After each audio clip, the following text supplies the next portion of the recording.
Thank you and welcome to all. You're watching the Johnny Watson Show's Super Sunday Sketch Comedy. Try saying that 10 times fast.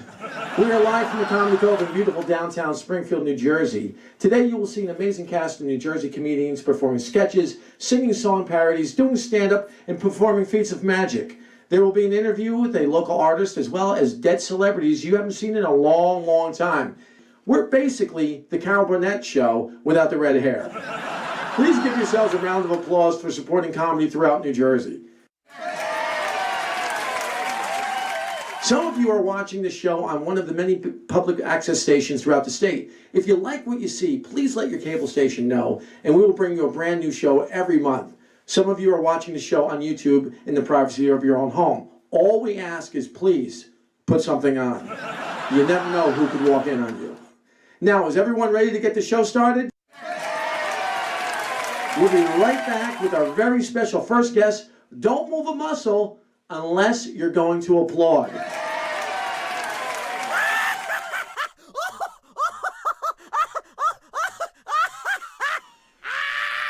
America is becoming more and more a litigious society. People are suing other people for infringing on their rights, for being politically incorrect. Today we have a man who is fed up with government restrictions and matters of red tape. To explain what we as citizens can and cannot do, please welcome I Know My Rights guy. Johnny, I am mad as a hatter because I know my rights, and not you or anyone else can tell me what I can or cannot do. You seem a little upset, I Know My Rights guy. What gives? Let me learn you some history, Johnny. Back in 1812, 4 of our 7 fathers gathered at the foot of the Potomac to pen a most sacred document that guarantees us all alien rights, the Farmer's Almanac. Wait, are you sure it was the Farmer's Almanac? And now they want to take away our guns? Let them try. 1 potato, 2 potato, 3 potato, 4. I can shoot anyone who's at my front door. Johnny, that is clearly stated inside every Encyclopedia Britannica. Look it up if you don't believe me. Know your rights. Know your history. Have you looked at the calendar? The year is 2004. I think it's actually 2015, but go ahead. Every woman has a right to choose whichever internet provider she desires. Have you read the Gettysburg Address? It says that in the Gettysburg Address? Johnny, I was at Woodstock when Janis Joplin played America the Beautiful and then set her saxophone on fire. Does that mean anything to you? I'm guessing you didn't stay away from the brown acid.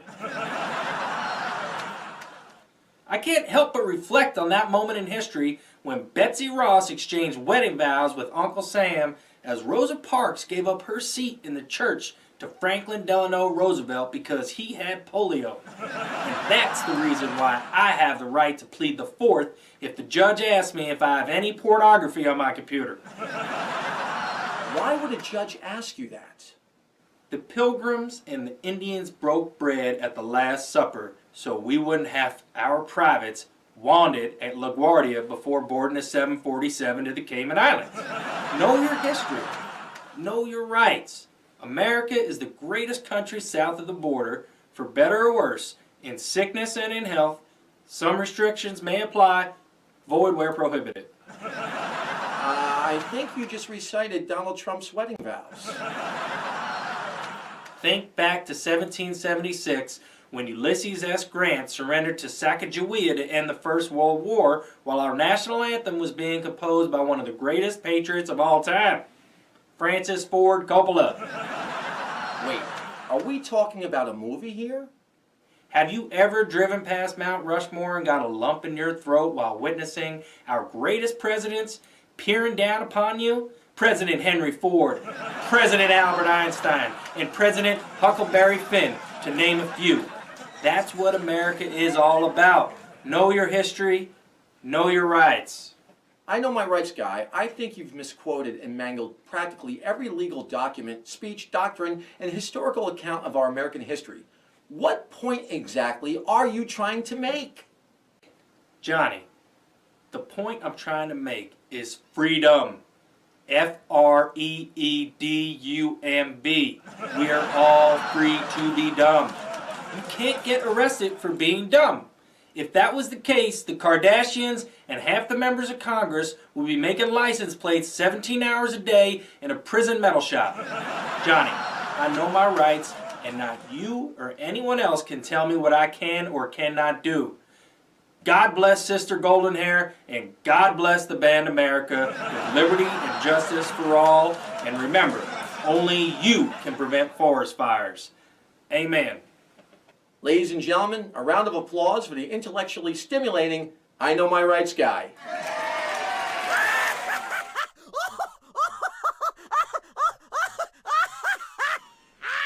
Most magicians take the secret of the trick to their grave. Our next performer is going to break this code of silence by revealing the methods behind his magic. Please give a warm welcome for the master of illusion and Howie Mandel's favorite sleight of hand artist, Chips Cooney. I just want to get it over with and just do, first I do the trick and then reveal it. Okay. Tell you how it's done. First I do it, then reveal it. This took about 2 years, maybe 4. It just hit me. I didn't have a chance to get over the shock yet of this, me have to doing this. I'm still in shock. I'm sorry, excuse me. You know, 30 years doing illusions, and now I have to reveal them. All right, let me do this so I can get normal again. First I'll do it, then explain it.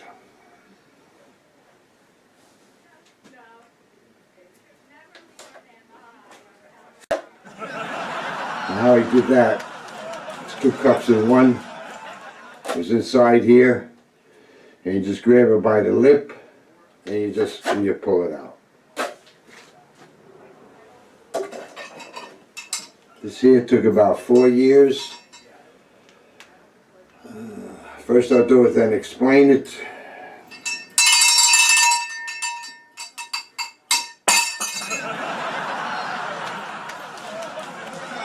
I had the bell behind here. You didn't see it because you didn't see me flip it, because I just flipped it with my fingers through the cloth like that. And that's how it went back here. This here took about 4.5 years. This is my mother's favorite. First I'll do it, then explain it.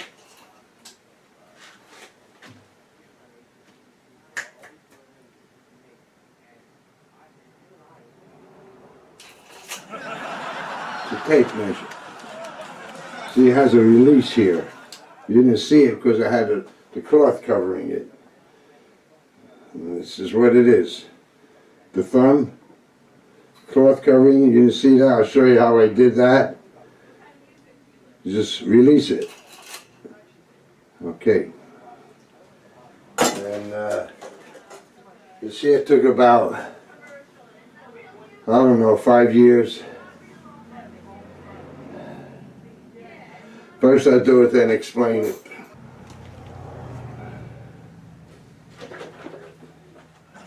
Snow is on the bottom. You shake it and it starts snowing. That's it.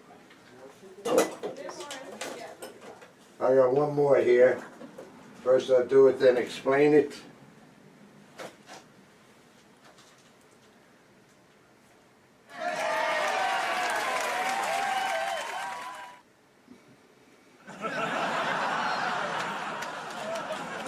The cord antenna, that tape on the end, you bite down on the tape in my mouth, it holds it down and I pull it out, and then you keep your mouth on the tape and just push back down. Sometimes I gotta oil this so it goes down easier. And that's it. Ladies and gentlemen, the often imitated but never duplicated Chips Cooney.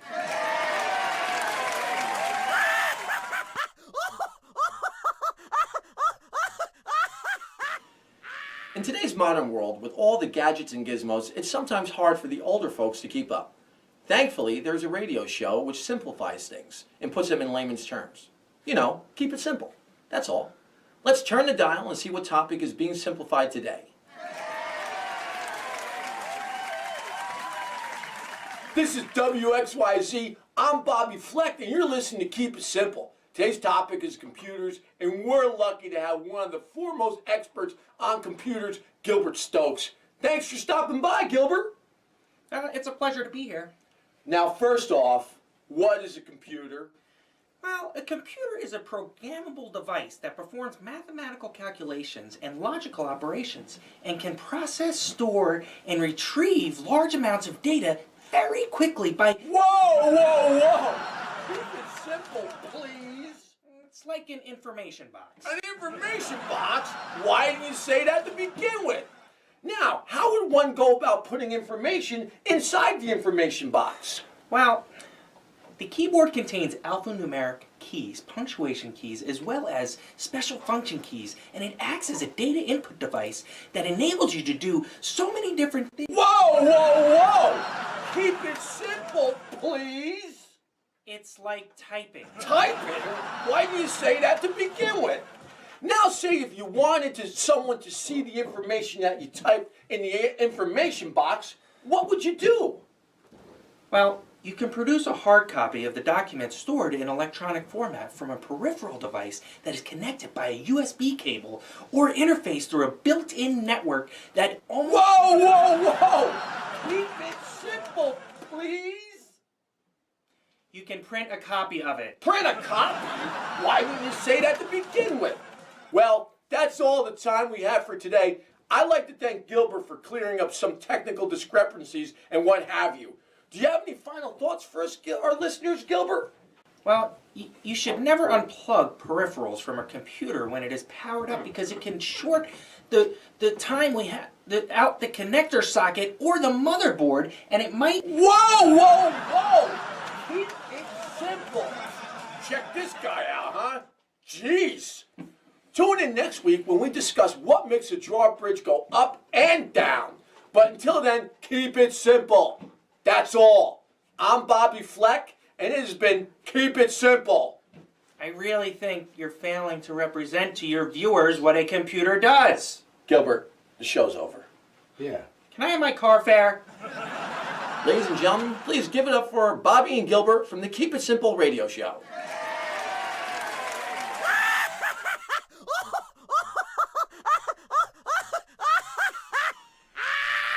Dave Varick has been interviewing famous celebrities and controversial political figures since he was old enough to forge a resume. I guess that's why we hired him.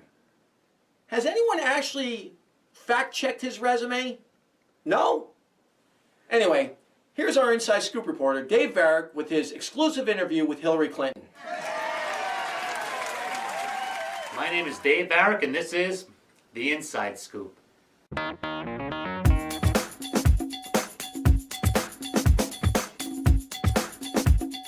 My guest today is former Secretary of State and 2016 presidential candidate Hillary Clinton.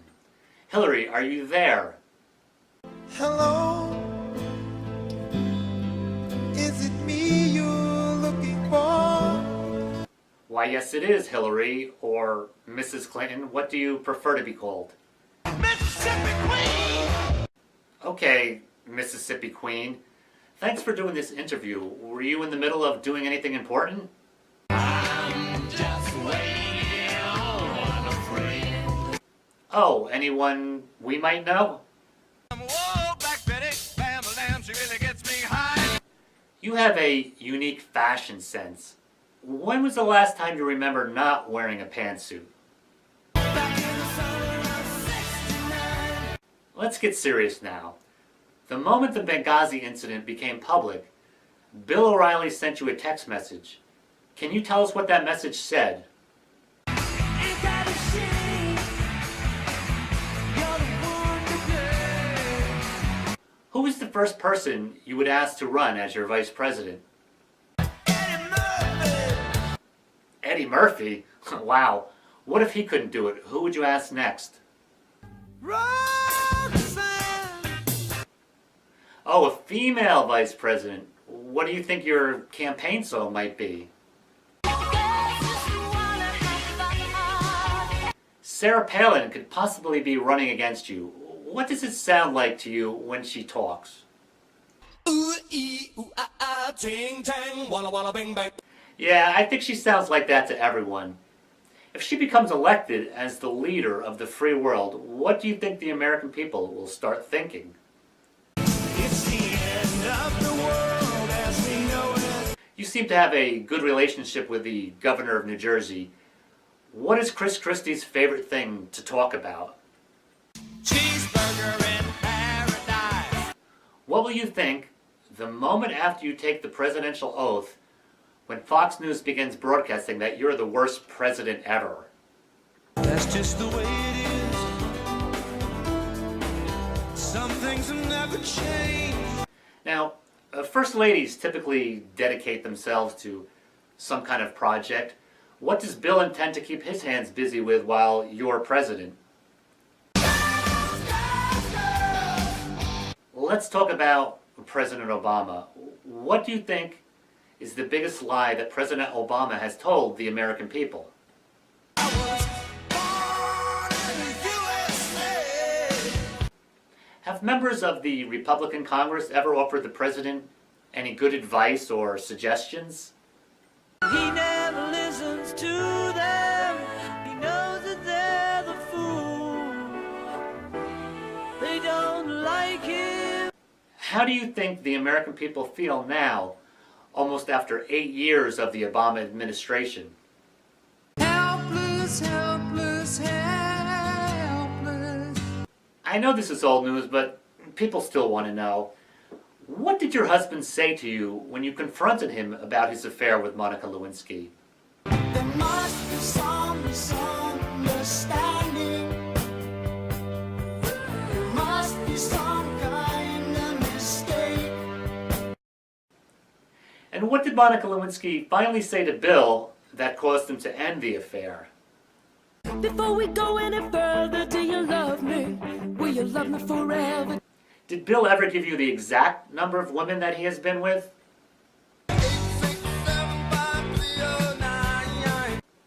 That's an awful lot of women. Do you remember the pickup line that he used on you? You ain't a beauty, but hey, you're alright. Now what about you, Hillary? Is there anyone you're attracted to? You're the cutest thing that I ever did see.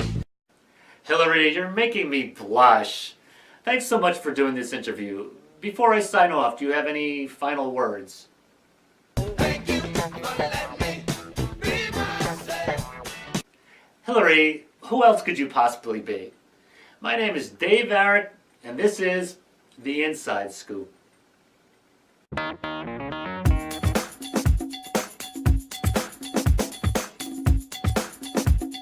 Ladies and gentlemen, give it up for that exclusive interview with Hillary Clinton from our Inside Scoop reporter, Dave Varick.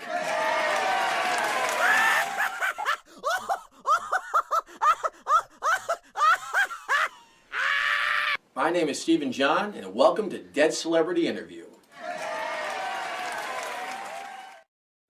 A show where we get the opportunity to interview famous dead celebrities and historical figures who reveal fascinating post-mortal secrets which they have taken to their graves.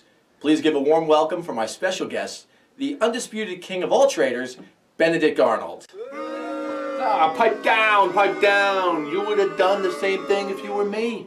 You would have. Welcome, Benedict, and let's get started. When did you first realize you couldn't keep a secret? Gosh, Steve. I guess it was when I was a young boy. My brother told me he stole 85 pence from my mother's money satchel, and he swore me not to tell. Well, I ran screaming into my mother's bedroom, spilling my guts about the secret my brother had trusted with me. And I gotta tell you, quite a rush. Wow, so you know all the way back then that you couldn't keep a secret.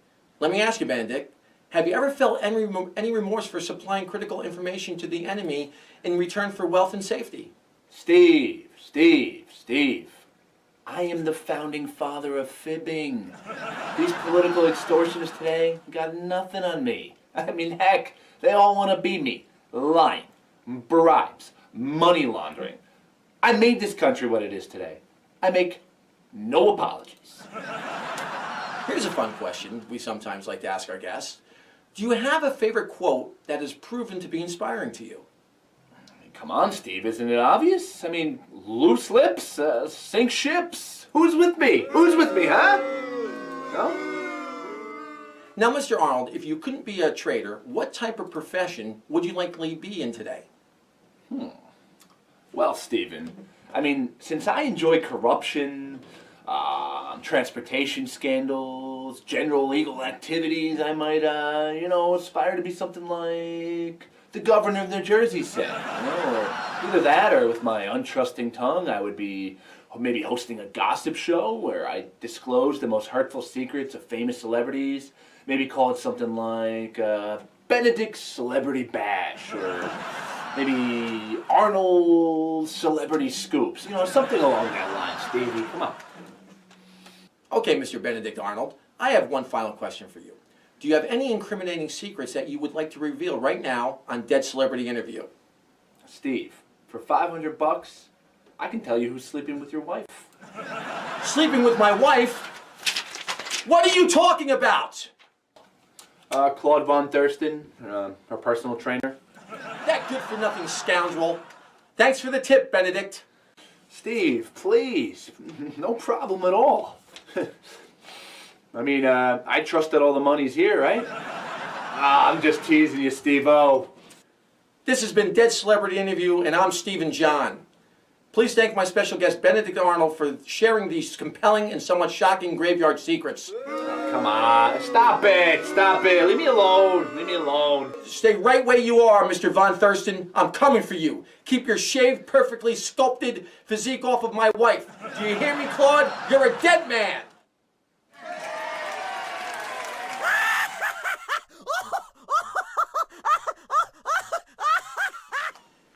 Our next guest combines comedy and art with an explosion of colorful metaphors and provocative symbolism. All of his art is available for purchase for a negotiable fee, or you can copy it off the internet for free. Here to show us, Brian Einerson.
Please give a round of applause to the incredibly gifted and talented Brian Einerson.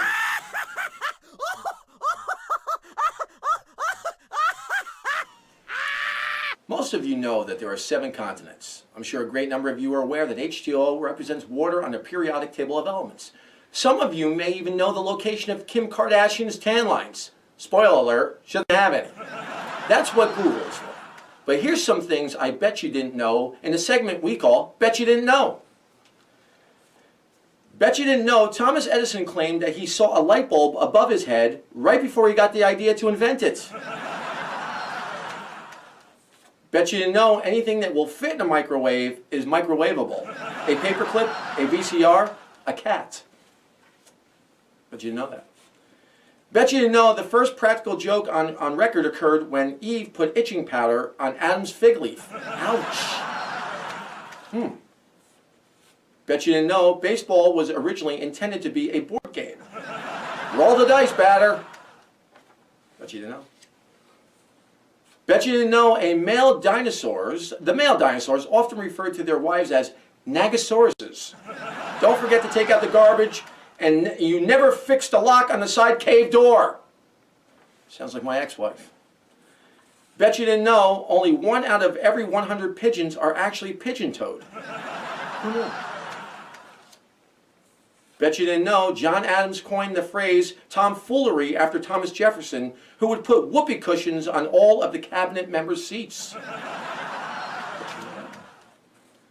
Bet you didn't know exploring team Lewis and Clark broke up after 23 years of expeditions after Clark's agent convinced him he could make more money as a solo explorer. Sounds like he was greedy. Bet you didn't know an army of ants wearing hand-me-down uniforms are known as Salvation Army of Ants.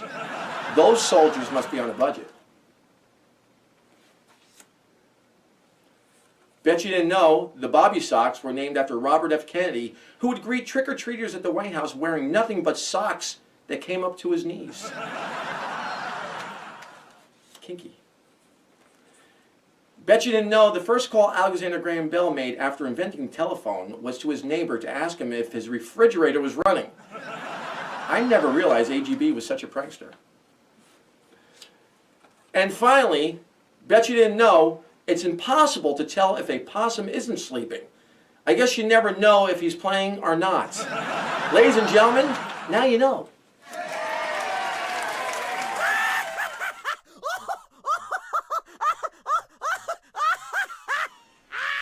Ladies and gentlemen of our congregation, the only offering our next performer is asking for is applause.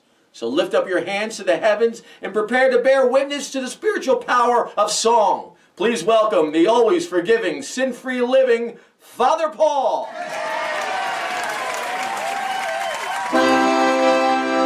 Bless me, Father, for I have sinned, and this is my confession. Well, I have this weak confession, even though I am a priest. I think of this fine woman, with her I'd like to be. Well, I guess you probably wonder who this fine young lass could be, but I hesitate to tell you, for fear you'll spill the beans. Well, I know you want to know who she is, but I'm going to tell you just a little bit more about her. Well, she is not from my parish, and she lives not on my street. You won't see her on those porno sites, but you see her on TV. When those commercials start flickering, my heart begins to beat.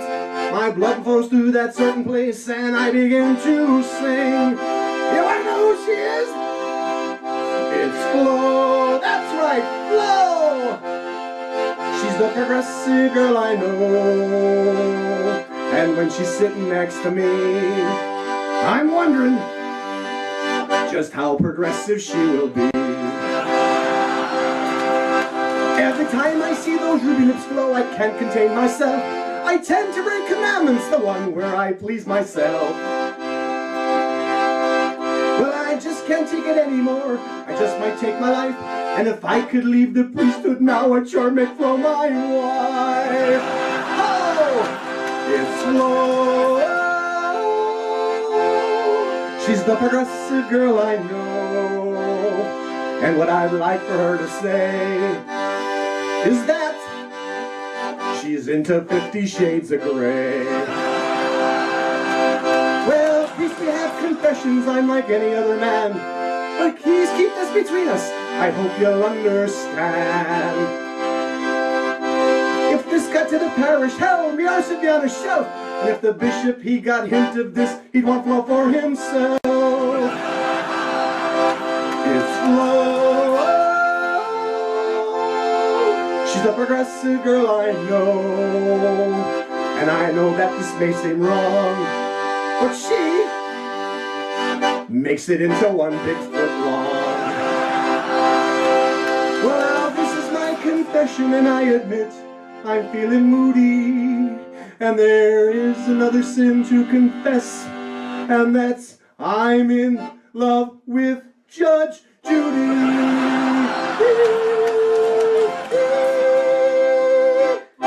Oh, I feel so much better now. Ladies and gentlemen, please bring forth your praise for the spiritually uplifting Father Paul.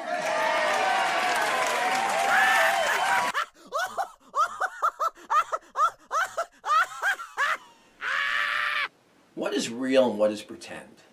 A great philosopher once said, reality leaves a lot to the imagination. Apparently, he never saw a reality show. And now, with engaging promos for this season's new reality shows, please welcome our esteemed entertainment reporter, Doug Max. Thank you, Johnny. The new spring television season is upon us, and that means only one thing: new reality shows. Here's the lineup. Wednesdays at 9 on NBC, 3 buxom beauties vie for the love of Chesterfields on Who Wants to Marry an Unemployed Alcoholic? Our eligible bachelor has been jobless for 16 months and has a 2 six-pack-a-day addiction to Pabst Blue Ribbon. See the girls face off in challenges like getting Chester out of bed before noon, creating clever excuses for canceling job interviews, and making midnight runs to the liquor store. One lucky gal is going to call him her hubby and take him home to crash on her sofa for the next 10 years. With your host, Pam Anderson. Tuesdays at 8 on ABC, an unlikely cast of 9 characters share an igloo in the middle of the Sahara Desert on The Surreal World.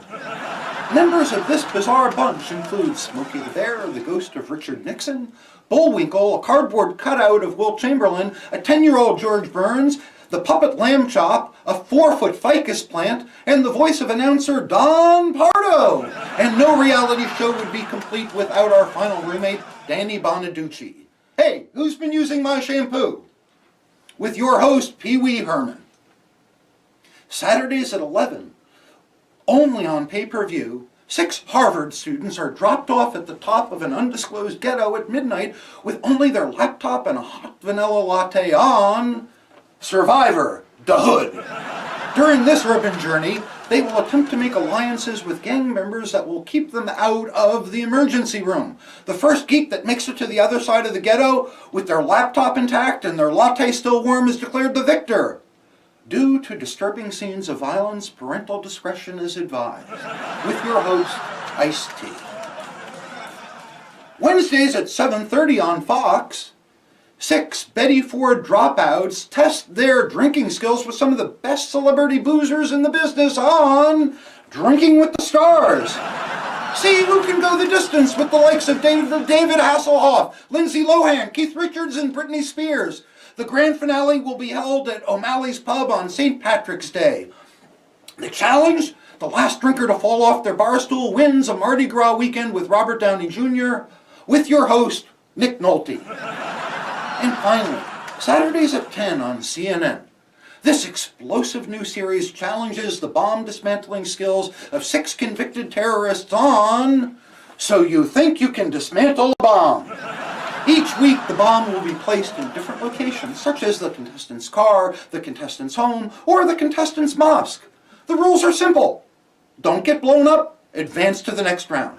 The last surviving terrorist will be hailed as a winner and then put back into solitary confinement. With your host, former Vice President Dick Cheney. There you have it, the new reality show lineup. Put the popcorn in the microwave. Back to you, Johnny. Ladies and gentlemen, let's give a shout out to our entertainment reporter, Doug Max, for giving us the lowdown on the reality shows.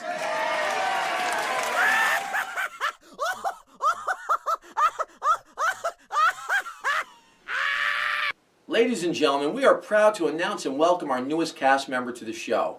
Unfortunately, we did not have time to write a sketch for him to perform. However, he asked if he could briefly introduce himself to the audience and try to make a good first impression with the other cast members. Please welcome the mildly humble Chip Ambrosia.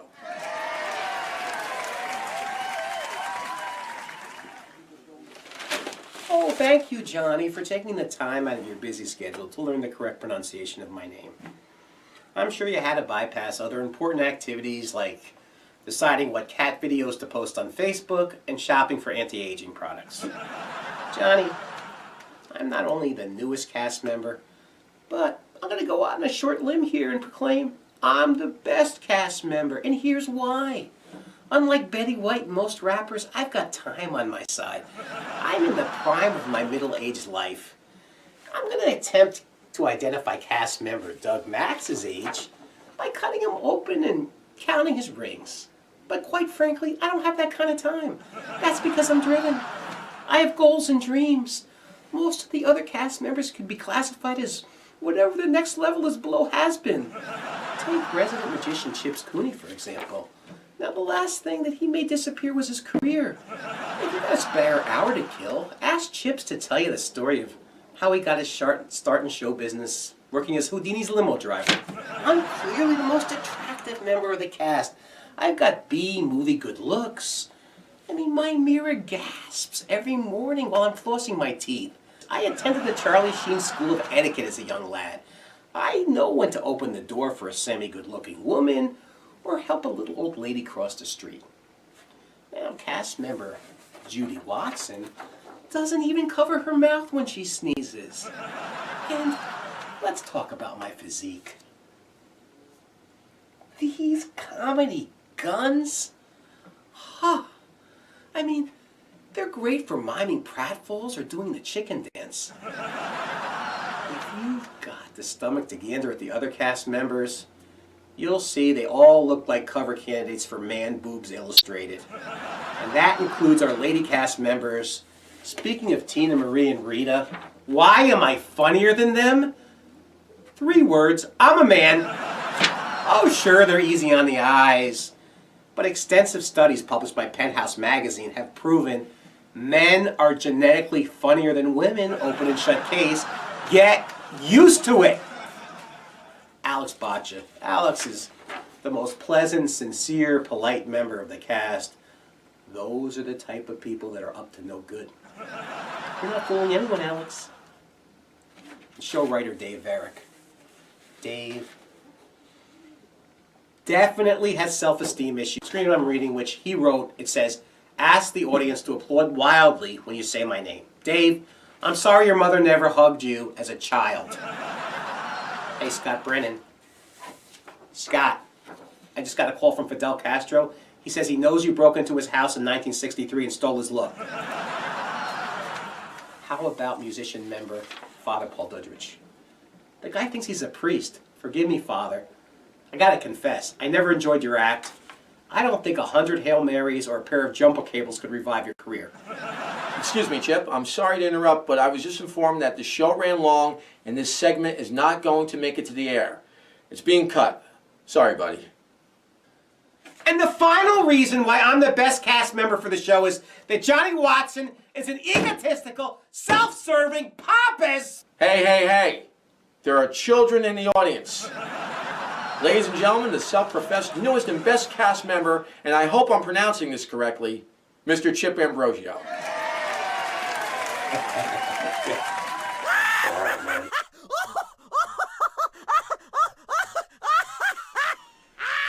Well, that's our show. If you like what you've seen, please contact your local public access TV station and tell them you want to see more episodes of the show.